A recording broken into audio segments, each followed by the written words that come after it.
So, if you're a business owner, you know that feeling, right? That little pit in your stomach. A customer tells you they left you a fantastic 5-star review, but when you go to check, it's just gone, vanished into thin air. And what looks like a simple tech bug might actually be the opening salvo in a much bigger war over your online reputation. So what is really going on here? Is this just another one of those temporary glitches we're all used to, or is this something way bigger? Is Google fundamentally rewriting the rules of the game with your business profile caught right in the middle? Well, as we're about to find out, the answer is huge, and it has a lot more to do with AI than you'd ever think.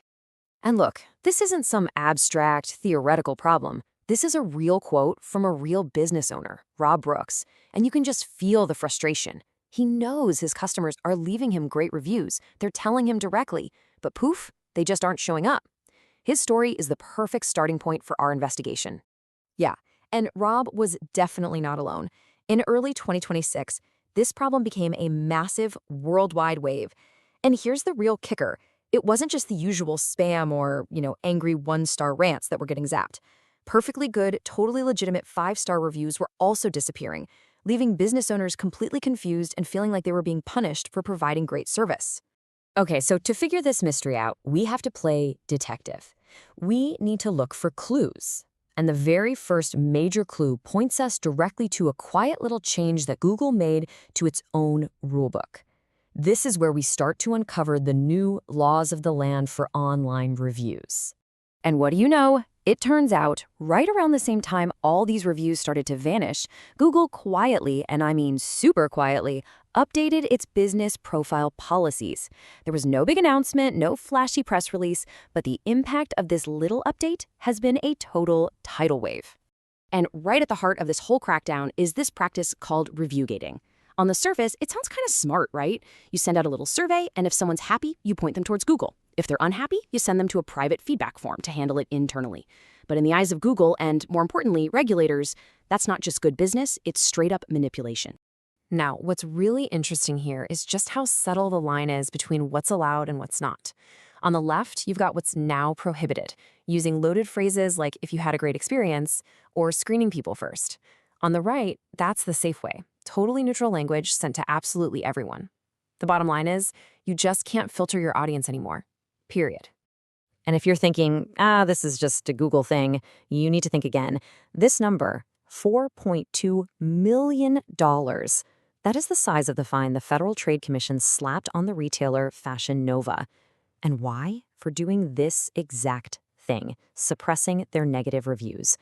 The legal risks here are very real, and they are very, very expensive.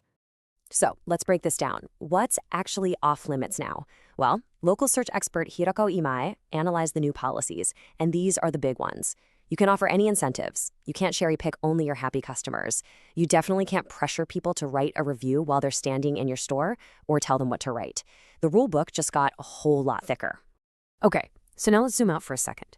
Because what's happening with local reviews, it's not some isolated skirmish. It's actually just the latest front in a much, much bigger war that Google's been waging for years to clean up its entire platform, from search results all the way down to local business listings. So you've got to understand, this isn't Google trying something new out of the blue. Nope, this is a massive escalation of a long-running campaign. They've been building and sharpening their algorithmic weapons against what they see as low-quality content for years, and now they're aiming them right at local reviews. This timeline really shows you the whole story. You can see the pattern right here. It all kicks off in 2021, and it's just focused on product reviews. But by 2023, boom, it expands to cover reviews on all topics. Then, the helpful content update comes along and just nukes entire websites. And now, the whole system is continual. It's an always-on, 24/7 judge. There's really nowhere left to hide. The word obliterated, that's a strong word, right? But it comes straight from SEO consultant Glenn Gabe, who studied hundreds of sites that have been hit by these updates. And his conclusion is terrifyingly simple. For a lot of businesses, once you're hit, you don't come back. You can just vanish from search results pretty much for good. So, who is the judge, jury, and executioner in this brave new world? Well, it's not a committee of people sitting around a table. Oh no, the enforcer of these new rules is something way more powerful, and it never, ever sleeps. The reason this is all happening so fast and to so many businesses at once is because the enforcer isn't a person, it's an AI, a constantly learning, constantly evolving algorithm. And that explains the massive scale, the speed, and frankly, some of the clumsy mistakes, like when it deletes perfectly legitimate reviews. It's just an algorithm making calls based on patterns, not human common sense. So let's peek under the hood and see what this AI judge is actually looking for. It's all about signals. First up, reviewer behavior.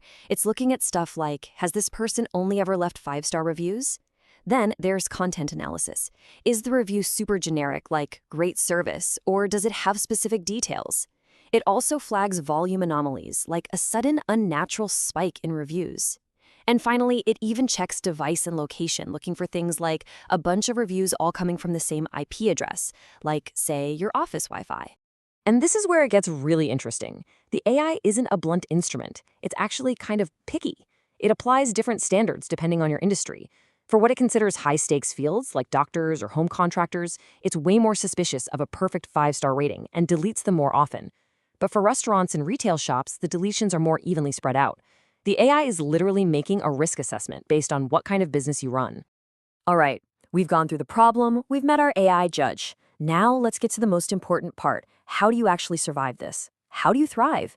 This is your game plan, your clear, actionable playbook for gathering reviews the right way from now on. And really, the new playbook is pretty straightforward. It boils down to these 4 simple steps. Number 1, ask everyone. No more picking and choosing. Number 2, use neutral language. Just ask for their honest feedback. 3, time it right. Give them some breathing room. Send the request a few hours or even a day later.